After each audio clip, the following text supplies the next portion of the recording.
Welcome to Stop Paying Capital Gains Now, where guests will share their experiences in saving money easily with this spendthrift trust. The real name for the trust is Irrevocable, Complex, Discretionary, Non-Grantor Spendthrift Trust.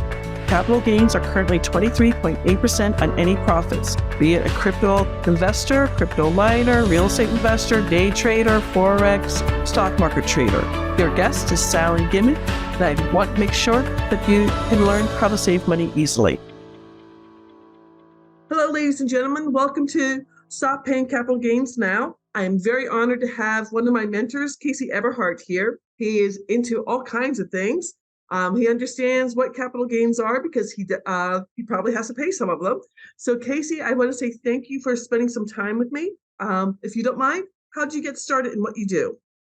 Yeah, absolutely, Sally. So first off, let me just say thank you for having me on the show. I really, really appreciate it. I've been excited about this for quite some time because one of the things that I really think is important is for those of us that have taken a stance to become investors and grow wealth beyond a W-2 paycheck, for example, the education component is sometimes so stifling for people that they make bad decisions based on their lack of education. So I really just appreciate the fact that you're bringing as much education to all of us as humanly possible. So we'll start there, right? Okay. So I started investing literally, if I really go back all the way to when I was a kid, when I was 5 and 6 years old, I was doing these little businesses, but those businesses were really just buying, it was flipping candy, right? I would buy candy for one price and I'd turn around and sell it for another. Then I would buy some baseball cards and I'd flip it and turn around and sell it for a higher price.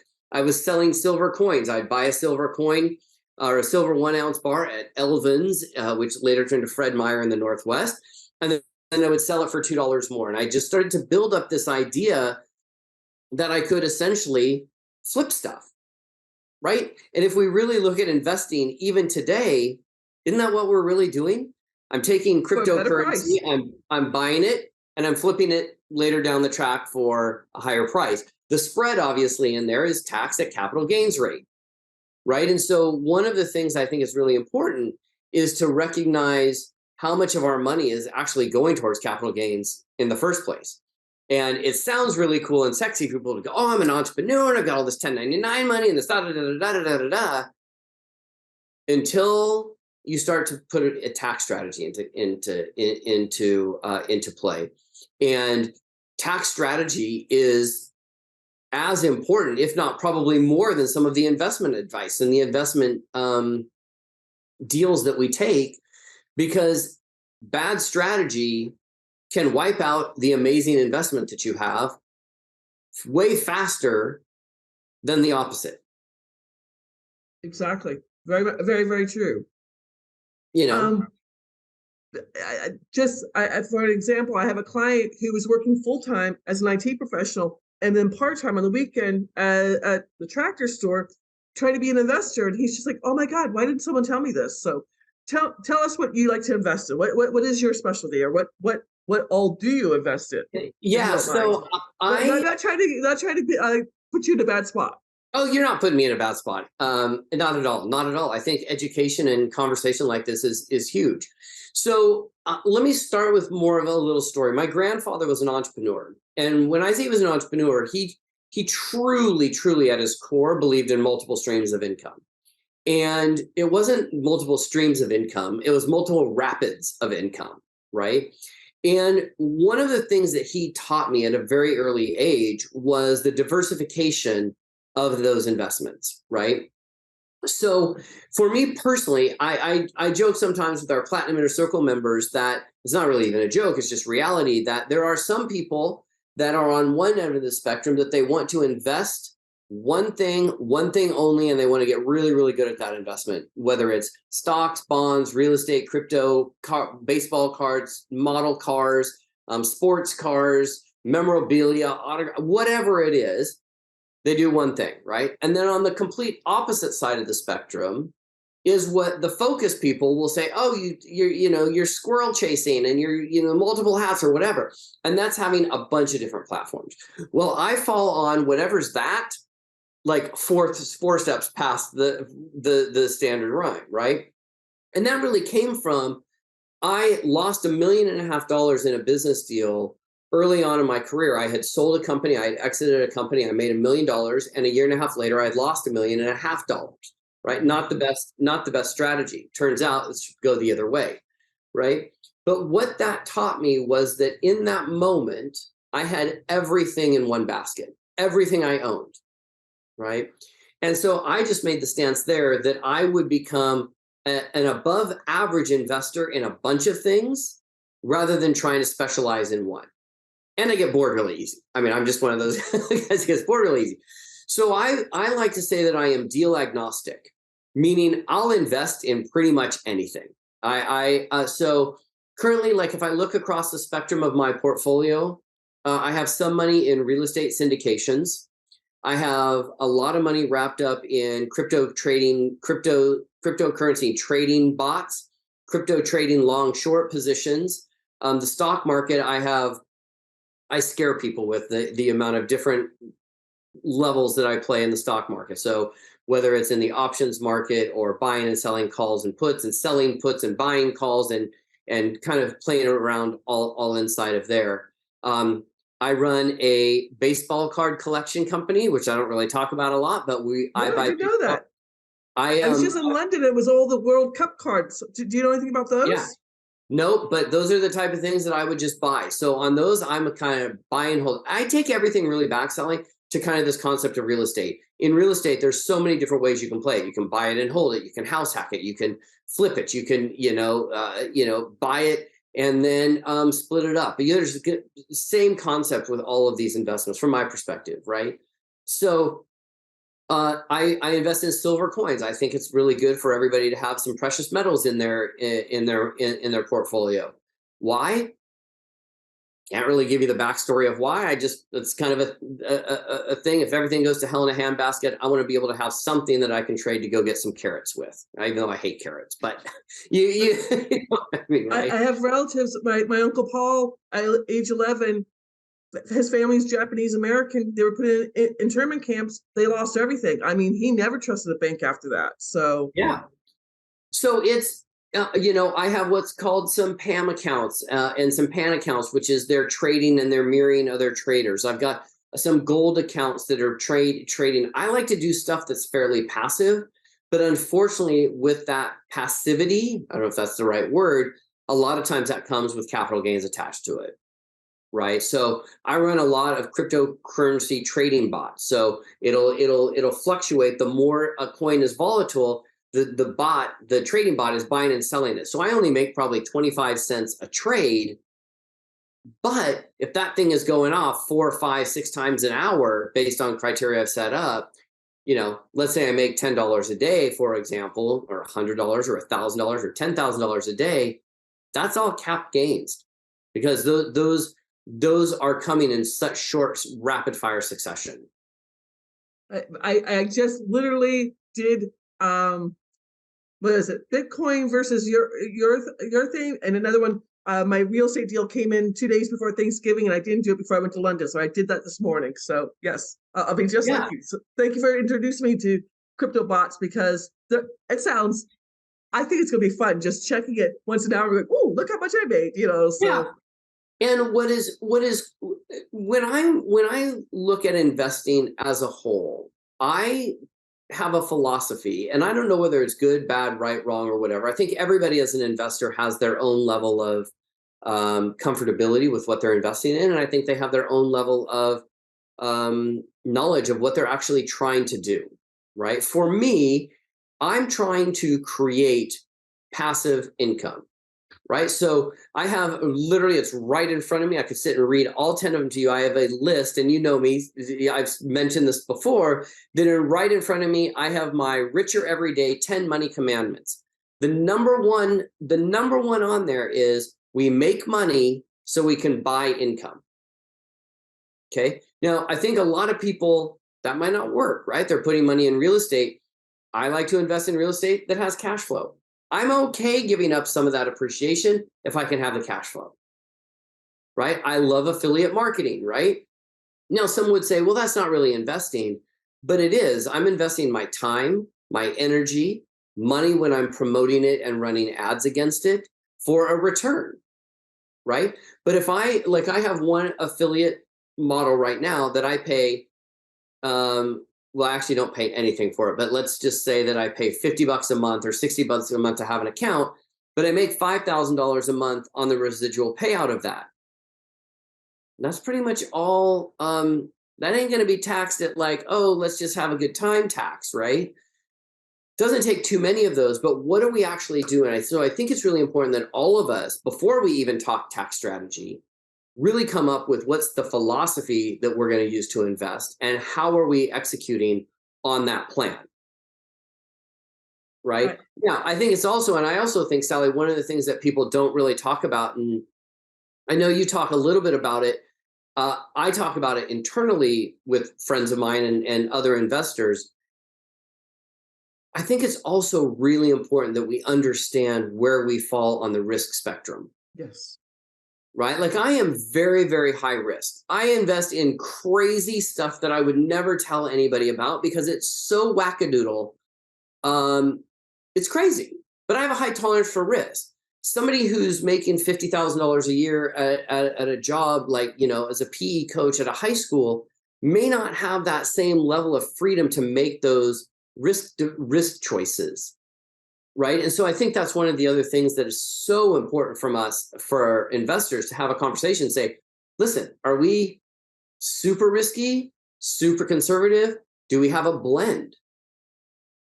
Right. I'm trying to learn that lesson of blend because I have friends of mine that are, for example, in real estate, and they'll say, oh, Case, you don't understand. This is going to be awesome. You only have to lock your money up. It's $50,000. You only have to lock your money up for 5 to 7 years, and you're going to make, my gosh, if you're going to make 9% on your money. And I just go, I don't know how to do that. Like I'm trading a gold commodities account right now where I'm making 2% a day. How do you're telling me that I have to give you 50 grand and wait 5 years, and I'm going to make 45 grand on the, or whatever it is. And it's going to what? But I also recognize, and they think it's a great deal. They're like, this is, and I just helped a friend stop an auction, and she and I had a conversation. I'm like, if I do this, it's 15%. You're going to pay. And she's like, that's awful high. I'm like, you want my money? You pay me 15%. It took 9 weeks. I mean, you stopping an auction, she should have had it done in under a week. And I'm like, I should charge her higher than that. So yeah. And it's important, again, what I love, Sally, is that there are so many different ways to invest, right? So I also run I don't even know if I say I run it. I make micro loans to entrepreneurs in the real estate space. So I have a group of real estate agents and brokers and investors that if they need money to stopgap between closing, I'm a hard money guy, right? I'm not going to do a whole property, but I did a deal where they needed $10,000 to fix a sewer line or some sort of something with the sewer line, and I got paid 13 grand back at close of escrow, and they were already in escrow, and I was written into escrow. Well, I'll do those kind of deals all day long, right? I used to finance. This is a funny story, just in terms of, and the reason I'm sharing this is I just think if we all understand that there are so many different ways to play the game, as long as we're in the game, that's where it comes to be fun. Right? I truly believe that opportunities multiply as they are seized. And I also believe that the deal of a lifetime comes around about once a month. Easily. And that's what I love about your pick group. Someone talks about something, you're like, oh, I've never heard, like crypto bots. I've heard of them and I never knew how to get into them. And now I'm in them. And literally I set it up today and I'm checking it online just to see, so far today, I've made $8.22 last time I checked. So woo, I'm like $8 right. ahead. But here's the thing, $8 a day is $240 a month. Correct. Right. Correct. Well, so, I mean, I'm on TikTok and I keep seeing about crypto bots. I didn't know how to even find out about a crypto bot or where to go to get a crypto bot. And I think that's the same thing with people going, one of my clients, $155,000 a year in interest income for 9 years. He's been paying that. And he's just like, there was nothing else I could do. His CPA's telling him, stop buying houses, stop doing the BRRRR strategy. And Yeah. the CPA should be looking out for people. Absolutely. And so, Sally, I know a lot of people hear the word trust, and there's a revocable trust and an irrevocable trust and a living trust and all of this. I'd love for you to just explain take a minute and explain what the spendthrift trust actually even is. Where does it apply? Where does it not apply?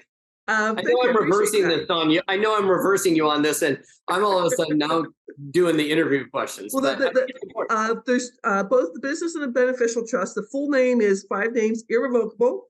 So it goes from generation to generation. 95% of the trusts out there, like my mom and dad had, was to avoid probate. Yay, we avoided probate, but I'm closing it down when I do my 2022, my dad's 2022 taxes. So that ends when someone dies. Irrevocable, complex, meaning this trust can hold money from year to year, month to month, decade to decade. With my dad's trust, we have to give out all the money to my 2 brothers and I when I do taxes.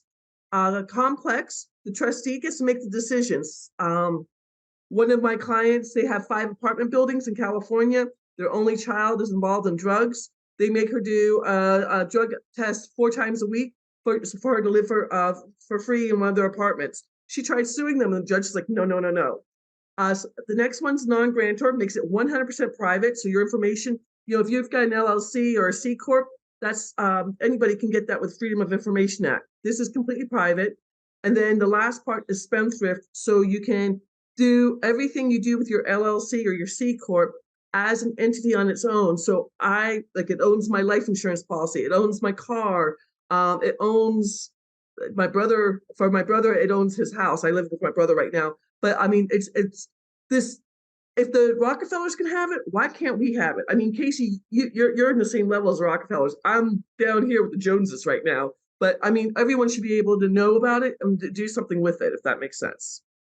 Well, and I know that when I've had conversations about trust with people, the one question that I keep asking, and I think there's a lot of people that have the same question, is, so you set this trust up, right? Number one, how do I know that it's legal?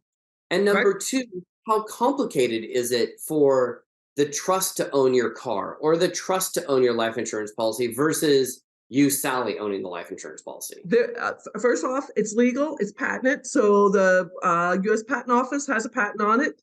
To own my car, I did have to go to the DMV twice because I forgot my trust booklet. So I did have to stay in the lane twice, my mistake. And they just changed the paperwork over. To move a property, 2 bills of sale. One bill of sale going from my LLC to me, and the second bill of sale, me going to the trust, and I just get them notarized. I mean, I have to go to the bank and get them both signed and then give them. I'm here in North Carolina, so there's an attorney involved. Send them the attorney. It's quite easy to do. My one client I'm talking about, he has 85 homes in Texas. He's doing 10 a week, and he's just like, I take 10 to the bank, sign off on them, and he goes, it's super easy. So I'm glad he finds it easy. Yeah, I think that's because listen, it's always really interesting to me that people will spend, all this time and energy learning about an investment technique, strategy, or whatever, and then they don't put the tax strategy component on top of it. And I'm guilty of that as well, right? I hate taxes. It's not that I hate taxes. That's not fair. I love paying taxes, actually. I know that sentence doesn't get offered very often. Well, the tax code says it's up to every American to avoid as many taxes as they can. I mean, if you know something, I'm going to get sued by Grant Cardone for saying this. He tells his people who spend $100,000 with them about this. My client who is saving $155,000, he's been with Grant Cardone for 2 years. He goes like, how come I never listened to the guy? I'm like, well, I'm saving you money because he charges more than I do. So yes. Yeah, I mean, I just think it's really education. In real estate, it's location. I think when it comes time to taxes and investing, it's education. I agree. And what you've done with the PIC group, I'm so glad I found you and I can participate in the PIC group. I'm talking to so many different members, working with each other. So thank you, Casey, for changing my life only for the better. Well, I appreciate it. Well, Sally, here's the thing. If you really look at, and Sally keeps referencing PIC, it stands for Platinum Intercircle. No worries. No. It's and it is really it's a mastermind group. But what I love about the group is that it's not just focused on one component or one element.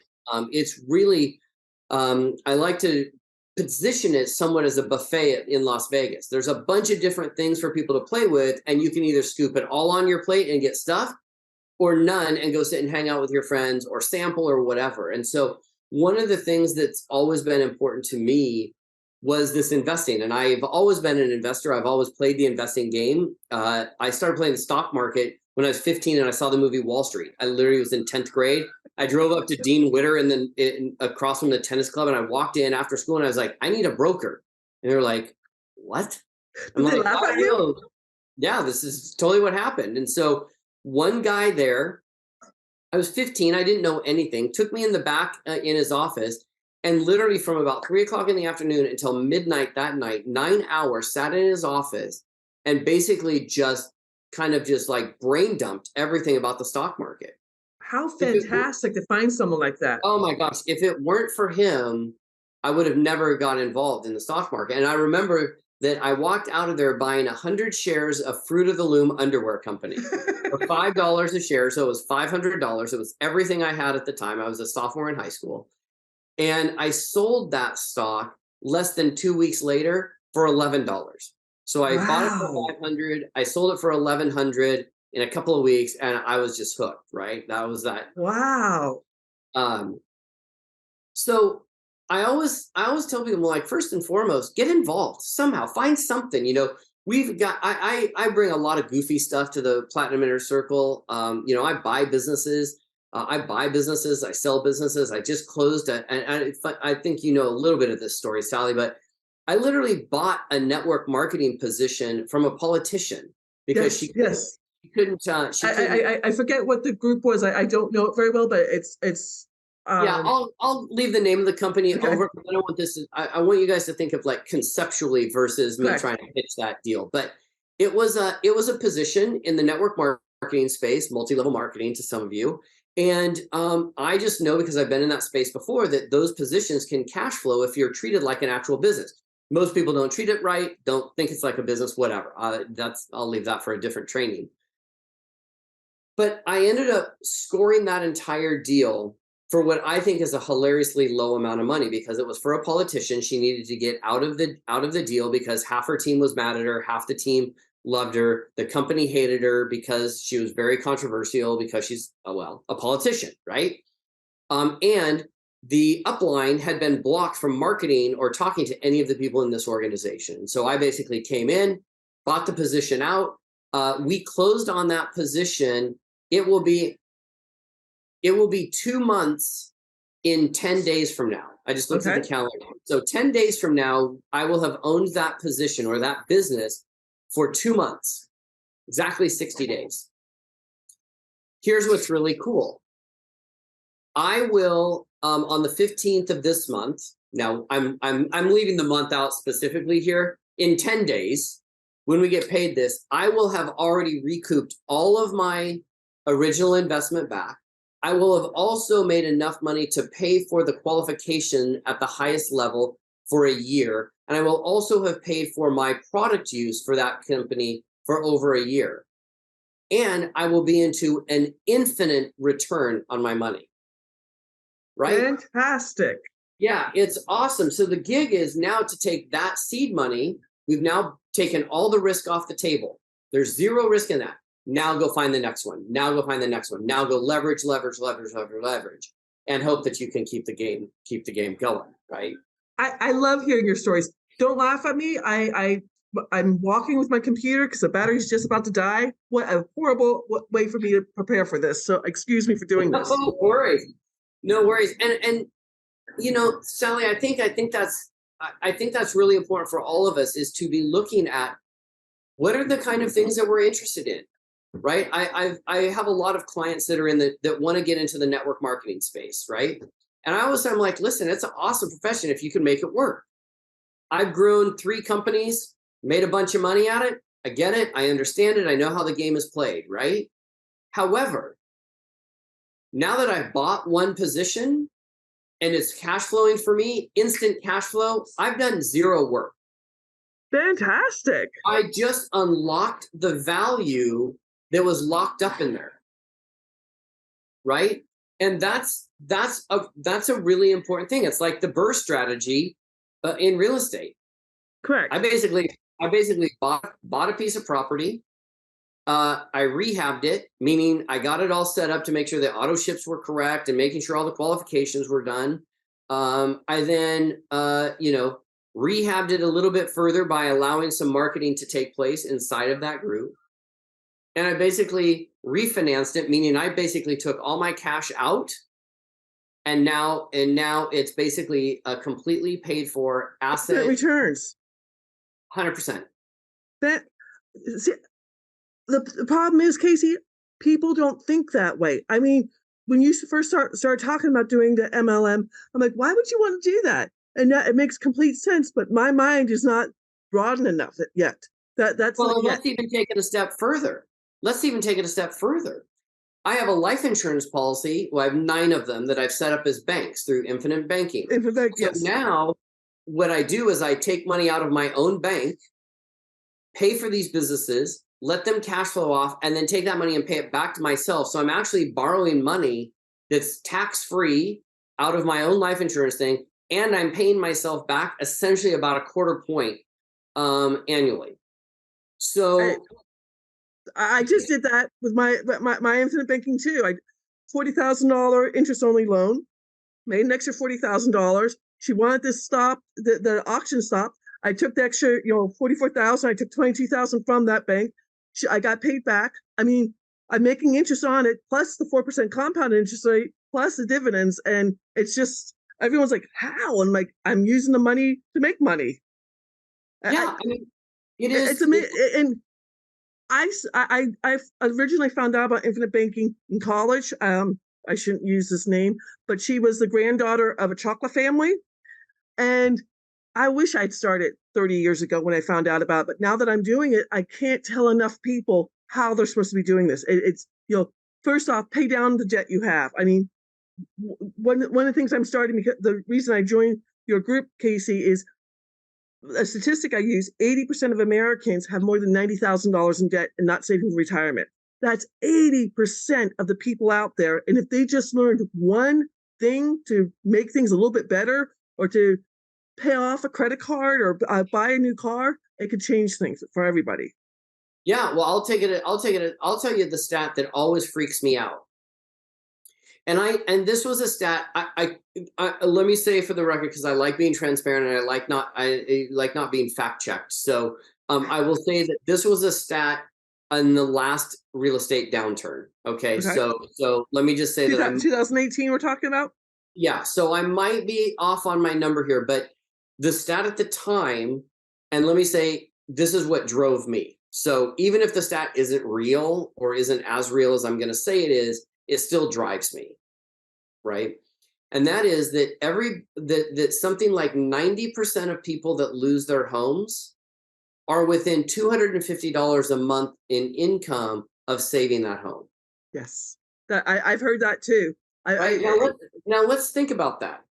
That's basically meaning that all they have to do is create an income of $3,000 a year extra, and they get to stay in their house, right? Well, it's kind of quite easy to save $3,000 if you just are in capital gains and you're using a spend thrift trust. It's $3,000 of starting a network marketing business or an affiliate marketing business or some little side hustle, $250 a month with somebody that's on the verge of losing their house. I have to believe that out of the millions of people or hundreds of thousands of people that go through this horrible, horrible experience every year, that there's a bunch of them that having some education and some access to some things and access to people like you, Sally, who can kind of walk them through this, a lot of them would still be in their house.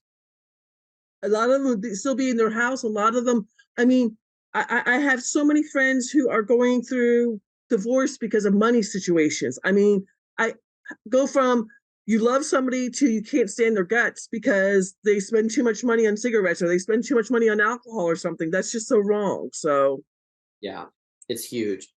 Well, Sally, I just so appreciate you having me on the show. I mean, I'm sorry for the. I don't even call them technical problems. I have 2 computers. One runs my LinkedIn helper that I was doing something else on today, and I ran out of battery juice on this computer. I'm so sorry for that. No, I just appreciate what you're doing. I appreciate you having me on the show. And if there's anything I can ever do to help you or help your audience, I want you to call on me in any way you can.